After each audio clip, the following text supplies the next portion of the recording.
I've seen my share of weddings, each one a tapestry of hope and promises, but none quite like my son Ethan's.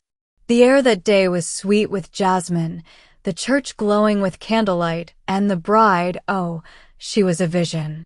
Lily, with her porcelain skin, emerald eyes that sparkled like cut gems, and auburn hair pinned in elegant curls, looked like she'd stepped out of a fairy tale. Her white gown shimmered as she walked down the aisle, every step deliberate, every smile perfect. Too perfect, maybe. I'm May, but you can call me Auntie May, and I've learned that perfection often hides a crack or two. Ethan was head over heels. My boy, with his kind heart and steady hands, had fallen for Lily the moment they met at a charity gala a year ago. She was charming, witty, the kind of woman who could light up a room. But as I watched her say her vows, her voice soft but clear, I noticed her fingers twisting the lace of her bouquet. A nervous habit, I thought, until her eyes darted to the back of the church, just for a second, as if searching for someone who wasn't there. I tried to shake it off. Weddings make everyone jittery, don't they? The reception was a dream, white roses spilling over every table, laughter echoing through the garden, and a string quartet playing under a canopy of stars. Lily danced with Ethan, her laughter bright, but I couldn't unsee that glance. It gnawed at me, like a splinter under the skin. As the night wore on, I stepped outside for air, wandering toward the rose garden behind the venue. The air was cool, the scent of blooms heavy. That's when I heard it, a low, urgent whisper. I froze, hidden by a trellis of climbing roses. It was Lily's voice, soft but sharp, like a blade wrapped in silk. You shouldn't be here, she said. Not today. I peered through the leaves. She stood alone, her phone pressed to her ear, her white gown glowing in the moonlight. I told you, it's over, she hissed. I love Ethan. I chose him. A pause, then her voice broke. Don't do this to me, Nathan. Please. Nathan. The name hit me like a slap. Who is he? And why was she talking to him on her wedding night? My heart raced, but I stayed still, barely breathing. She hung up, her shoulders trembling, and slipped back to the reception as if nothing had happened. I stood there, the rose's thorns pricking my thoughts. Ethan deserved better than secrets on his first day as a husband. The next morning, their first as a married couple, I woke with a heaviness in my chest. The venue was quiet, the garden bathed in soft dawn light. Ethan and Lily were staying in a private cottage on the grounds, and I knew I had to confront her. But first, I needed answers. I'd noticed her clutch a small, beaded thing left on a table during the reception chaos. I found it in the lost and found untouched. Inside was her phone, still unlocked. I know it was wrong, but a mother's love doesn't always play by the rules. I scrolled through her messages, my hands shaking. There he was, Nathan. Texts from months ago, filled with love, longing, and promises. I'll wait for you, he'd written. You don't have to marry him. Her replies were torn, some begging him to let her go, others confessing she still thought of him. The last message, sent just before the ceremony, was from her. This is goodbye. I'm choosing Ethan. Don't contact me again. My heart sank. She'd chosen Ethan, but had she really let go of this Nathan? I slipped the phone back into the clutch and headed to the cottage. Lily was alone on the porch, wrapped in a white shawl, her auburn hair loose and glowing in the morning sun. She looked ethereal, but her eyes were shadowed, haunted. Lily, I said, my voice steady but firm. We need to talk. She flinched, her hands tightening on the shawl. Auntie May? Is everything okay? I overheard you last night, I said, stepping closer. In the rose garden. Talking to someone named Nathan. Her face drained of color, her emerald eyes wide. You were listening? I didn't mean to, I said, though that wasn't entirely true. But I heard enough. And I saw your messages. Who is Nathan, Lily? And why is he calling you on your wedding night? She looked away, her lips trembling. For a moment, I thought she'd deny it, but then she sighed, a sound so heavy it seemed to carry years of pain. I owe you the truth, she whispered. But please don't tell Ethan. Not yet. She led me inside, where the cottage smelled of lavender and coffee. We sat by the window, the lake beyond shimmering like a mirror. Nathan was my first love, she began, her voice barely above a whisper. We were together for years, engaged even. But he wasn't good for me. He was controlling, manipulative. I left him 2 years ago, but he never let go. He kept calling, showing up, begging me to come back. I listened, my heart torn between anger and pity. And you never told Ethan? I asked. She shook her head, tears spilling down her cheeks. I wanted to protect him. Ethan's so good, so kind. I didn't want him to know how broken my past was. When I met him, I felt like I could start over, be someone new. But Nathan found out about the wedding. He called yesterday, threatening to show up, to ruin everything. I thought I could handle it, keep him away. Her words hung in the air, heavy as the morning mist. Did you love him? I asked. Nathan, I mean. Do you still? No, she said fiercely, her eyes locking onto mine. I love Ethan.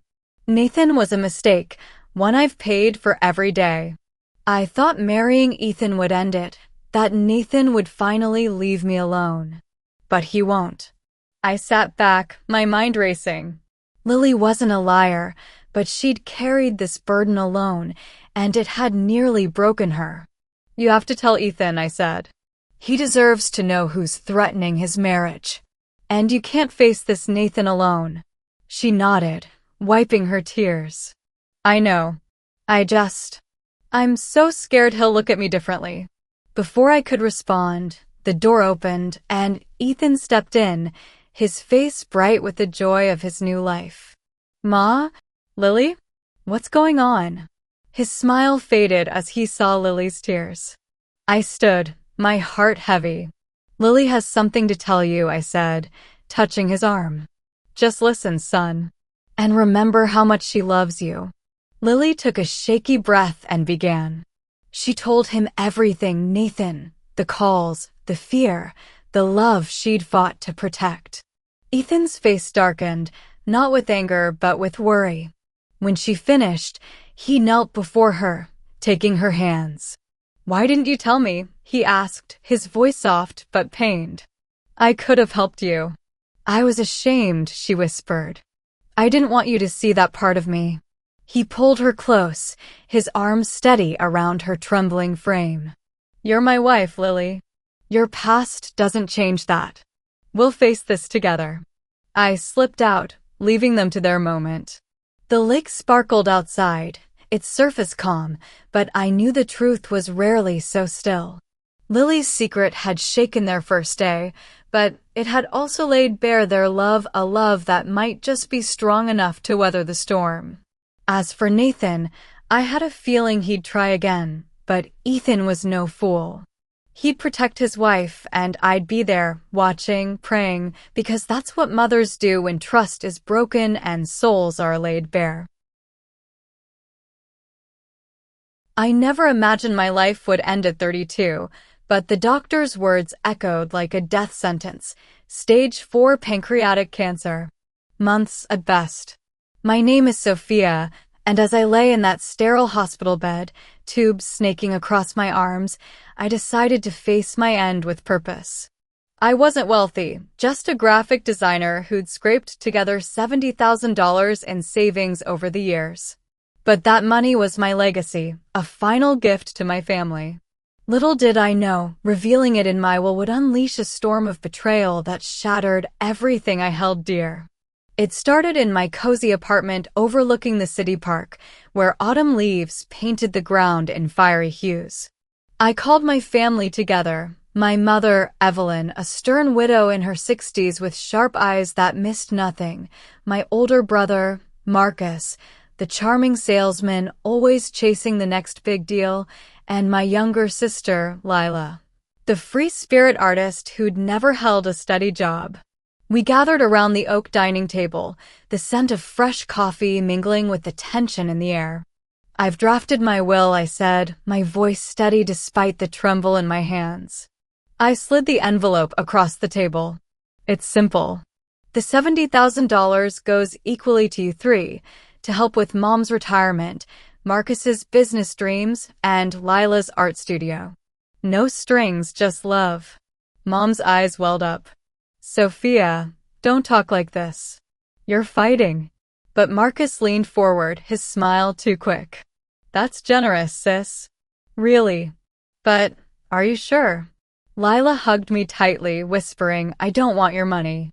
I want you." That night, as rain pattered against the windows, I felt a fragile peace. But fate had other plans.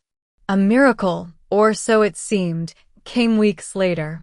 Experimental treatment shrunk the tumors. I survived, but I kept it secret for a while, wanting to see how my imminent death affected them. Call it morbid curiosity, but I faked my decline, arranging a funeral with a trusted friend to observe from afar. What I witnessed froze my soul. The service was at a quaint chapel by the lake, mist rolling off the water like ghosts. I hid in the balcony, disguised in a wig and oversized coat. Mom sobbed dramatically, clutching a handkerchief. Marcus delivered a eulogy, his voice cracking, but his eyes darted to his phone mid-sentence.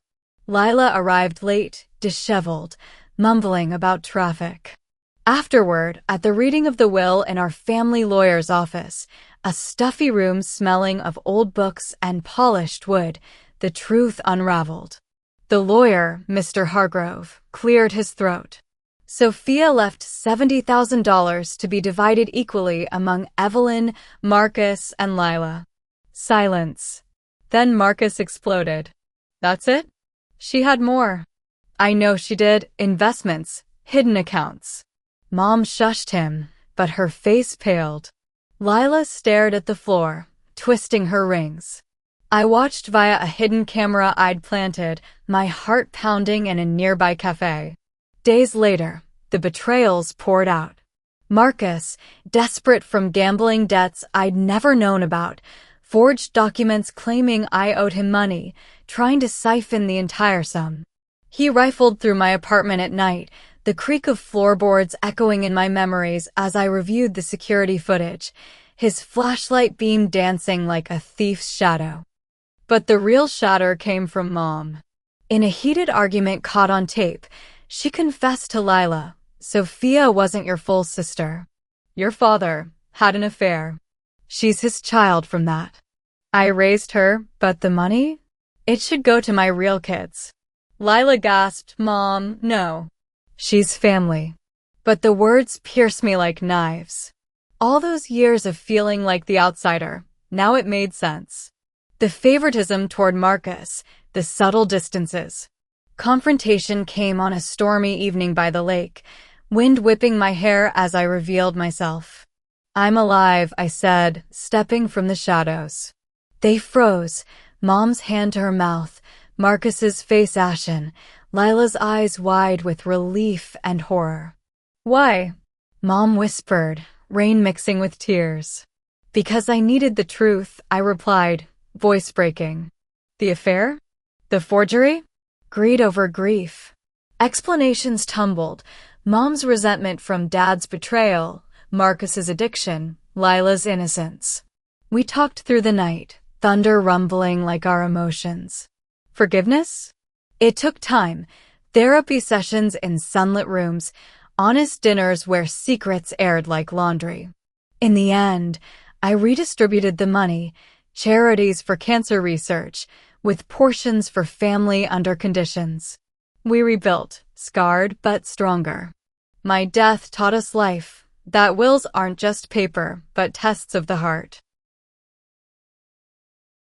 I bolted upright in bed, the digital clock on my nightstand glowing 3 a.m. in harsh red digits. My heart hammered against my ribs, a familiar ache that never fully faded since that day 15 years ago. The day we lost Tommy in the car accident, our bright-eyed 10-year-old, gone in an instant on a rainy highway. I'd kept his old prepaid phone number active all these years, a digital lifeline to memories, even as carriers phased out old plans. It was irrational, but grief doesn't follow logic. The phone vibrated again on the charger, screen illuminating the dark room. Caller ID, Tommy's number. My breath caught. Impossible. A glitch? A wrong number? Or, no, I shoved that thought away. Millennial superstition, we'd grown up with Y2K fears, but this was 2025. Tech was supposed to be smarter now. With trembling fingers, I swiped to answer. Hello? Silence at first, then a soft, boyish voice. Mom? It's me. Tommy. The world tilted. It sounded just like him, the slight lisp from his missing tooth, the way he dragged the O in mom. Tears blurred my vision. Tommy? Baby, is that you? I miss you, Mom. I need help. My husband, David, stirred beside me. Emily? Who is it? I shushed him, clutching the phone. What do you mean, help? Where are you? The voice faltered. I'm stuck. Send money to this link. Please, Mom. A ping, a text with a crypto wallet address. Reality crashed in. Not my son. A scam. Deepfake AI, voice cloning from old videos I'd posted online in grief support groups. Rage boiled over the sorrow. How dare they? I hung up, sobbing. David pulled me close. Was it him again? Those bastards. Again? I whispered. Our daughter, Lily, now 20 and home from college, had warned us about these scams, hackers scraping social media for voices, targeting bereaved parents. But this felt personal. Tommy's number? How? Morning light filtered through our Seattle curtains. I hadn't slept. Lily padded into the kitchen, her laptop under her arm, Gen Z through and through, always connected. Mom, you look wrecked. Bad night? I told her about the call. Her eyes widened. That's messed up. Let me check something. She opened her browser, fingers flying. Old numbers get recycled. Maybe someone got Tommy's and is using it for spam. But the voice. I played the recording I'd instinctively started. Lily paled. That's AI. They cloned from public audio. Remember those memorial videos you uploaded to Facebook? Guilt twisted my gut. In my early grief, I'd shared everything online, therapy through posts, joining groups for digital immortality. Mental health apps promised healing, but they'd exposed us. David joined us, coffee in hand. We should report it. FBI has a cyber unit. Lily nodded, but her expression darkened. Wait, let's trace the number. She pulled up a reverse lookup app. Results, assigned to a new user in Nigeria. Scam Central. But how'd they get Tommy's voice? Deeper dive, my old YouTube channel, Remembering Tommy, with home videos. Views low, but enough for scraping. A notification popped on my phone, another call missed from the number. Voicemail, Mom, why didn't you help? I love you. Tears streamed. This wasn't just a scam, it was psychological torture. Generational gap yawned, David and I, millennials who trusted early social media, versus Lily's wary digital native world. That afternoon, I dove into research. X Threads, formerly Twitter, buzzed with similar stories. AI grief bots targeting parents, lost $5,000. Mental health forums warned of digital hauntings, triggering PTSD. Lily suggested therapy. Mom, you've been isolating since the pandemic. Remote work's killing you.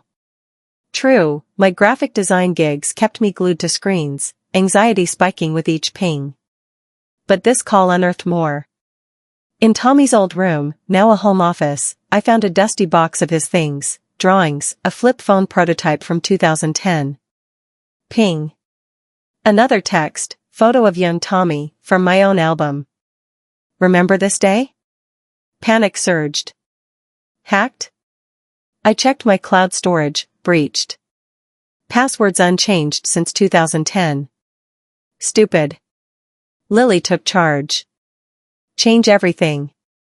Two-factor off. We spent hours securing accounts, but the calls persisted. Voicemails evolved. Mom, Dad's hiding something. David froze. What? Confrontation brewed. That night, over dinner, I pressed. Is there something about Tommy's accident? He broke. I was texting while driving. Work email. I never told you, it was my fault. Devastation hit. Betrayal layered on grief. Lily overheard, furious. How could you, Dad? Family imploded. Therapy sessions via app, raw, virtual confessions. David sought forgiveness, I grappled with rage. The scammers? We traced via crypto wallet, reported to authorities. Bust followed, headlines, AI scam ring targeting grieving families dismantled. But the real twist? Lily confessed, she'd reused Tommy's number for a burner app in college, experimenting with anonymous chats. A data leak exposed it to scammers. Redemption came slow. We deleted old posts, focused on real connections. Mental health improved, no more digital ghosts. That 3 a.m. call? It shattered us, but rebuilt stronger. The rain pounded against the windows like accusations I couldn't yet fathom. It was a muggy summer night in 2012, and I was 32, a millennial mom still figuring out life after my own messy divorce. My daughter, Sophia, 18 and wild-eyed from her latest rebellion, showed up unannounced at my modest Atlanta apartment. In her arms, a squirming toddler, behind her, two wide-eyed kids clutching stuffed animals. Mom, I can't do this anymore, she sobbed, thrusting them toward me. Just for a few weeks. Please. I pulled them inside, the door clicking shut like a seal on my fate. Sophia's phone buzzed incessantly, texts from some boyfriend, I assumed. She kissed the kids goodbye, promising to return soon. Love you, Mom. You're the best. Then she vanished into the storm, her taillights fading like a deleted message. That few weeks stretched into months, then years. No calls, no emails. I searched Facebook obsessively, her profile going dark after a vague post, starting over. Bye for now. The kids, Lily, 5, Max, 3, and baby Ava, became mine. I quit my office job for remote freelance writing, juggling Zoom calls with diaper changes and school runs. Mental health apps became my lifeline, anxiety flared from the uncertainty, therapy sessions squeezed between bedtime stories.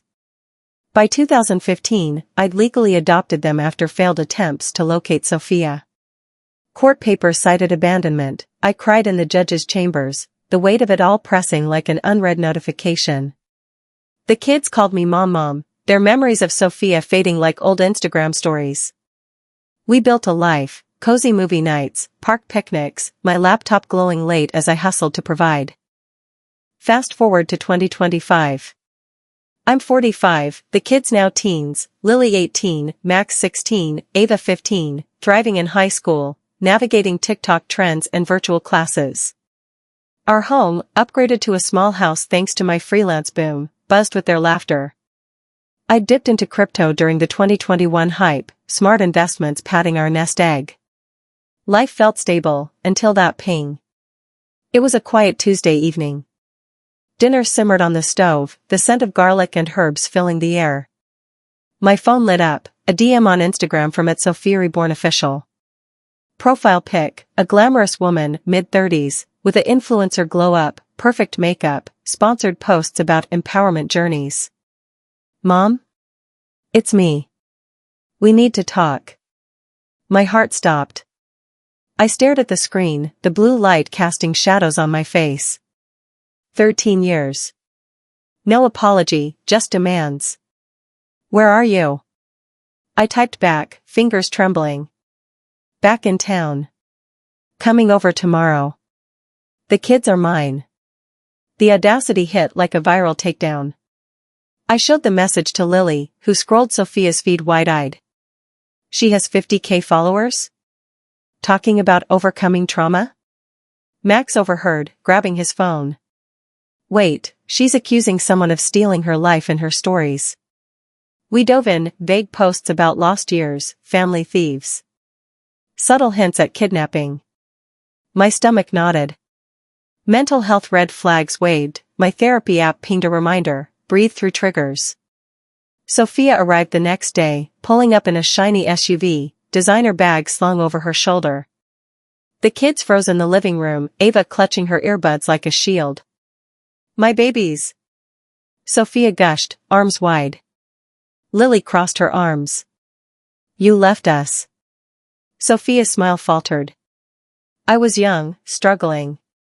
But I'm back now. And Mom? She turned to me, eyes cold. You had no right to adopt them without me. That's kidnapping.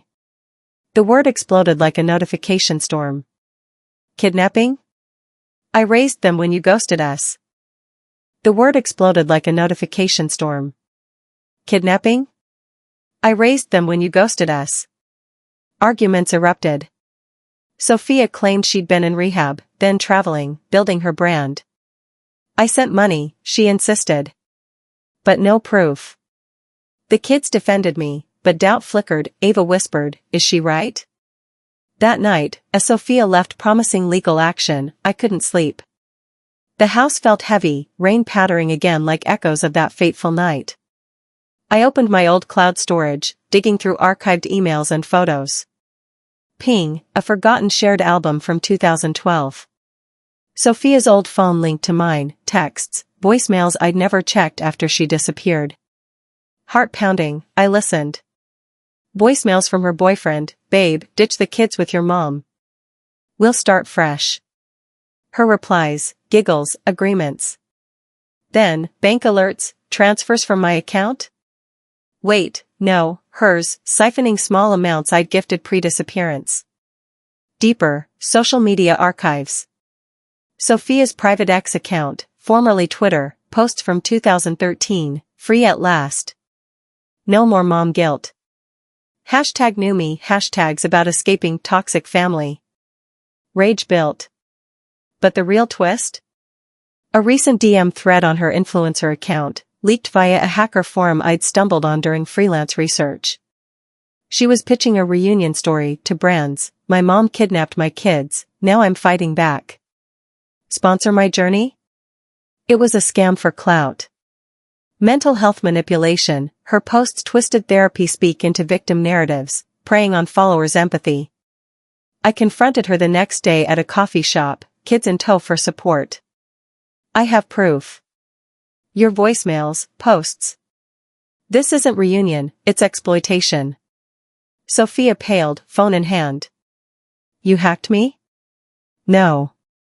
Digital trails don't lie. I showed screenshots. The kids gasped, Lily filmed discreetly, for evidence. Tears came, hers genuine this time. I was lost, addicted. But seeing you all thrive, jealousy hit. The accusation? 4 views. Redemption flickered. We talked hours, her rehab stints, online fame's isolation mirroring my remote work burnout. Generational echoes, me raising her young, her repeating patterns. Therapy followed, family sessions via app. Sophia dropped the accusation, collaborated on honest content. Real reunions aren't viral, they're messy. 13 years later, bonds mended. The kids forgave slowly, I found peace. That abandonment? It sparked resilience, but her return ignited truth. Digital age lesson, ghosts in the cloud haunt, but facing them heals. If you don't want to go to the nursing home, get a job, my son said. He didn't even look up from his phone when he said it. Just scrolled, thumbs moving, face lit by that blue glow that's replaced real eye contact. I laughed softly, even though my chest ached. A job? At my age? He shrugged. There's remote stuff, Mom. Everyone works online now. You can do customer service or something. I wanted to remind him that I'd worked 40 years straight. That my hands still cracked from cleaning chemicals. That I'd saved for his college, not for my comfort. But I didn't say it. I just smiled. When he left, slamming the door behind him, I stood at the window watching his taillights fade. The house was silent except for the hum of the fridge and the faint echo of his words. A job. I poured myself coffee, sat at my old laptop, and typed online work for seniors. That's when the message popped up. Hello, Mrs. Taylor. I saw your post on the community board. I might have an opportunity for you. No name. No company. Just a gray icon and a polite tone. I should have ignored it. But loneliness is a dangerous motivator. By evening, I'd agreed to something I didn't fully understand, a remote assistant position that paid $500 a week. They sent me tasks through email, receive packages, verify codes, forward information. It all seemed harmless enough. Until that car stopped outside. A gray sedan. Engine idling. I walked onto the porch. The driver rolled down the window, a woman in her 40s, sharp eyes, badge clipped to her blazer. Mrs. Taylor? She asked. I'm with Federal Cyber Investigations. We need to talk about your online employment. My heart stopped. And that's when I realized, whatever I'd been helping with wasn't work. It was fraud. And the account the money was linked to? My son's.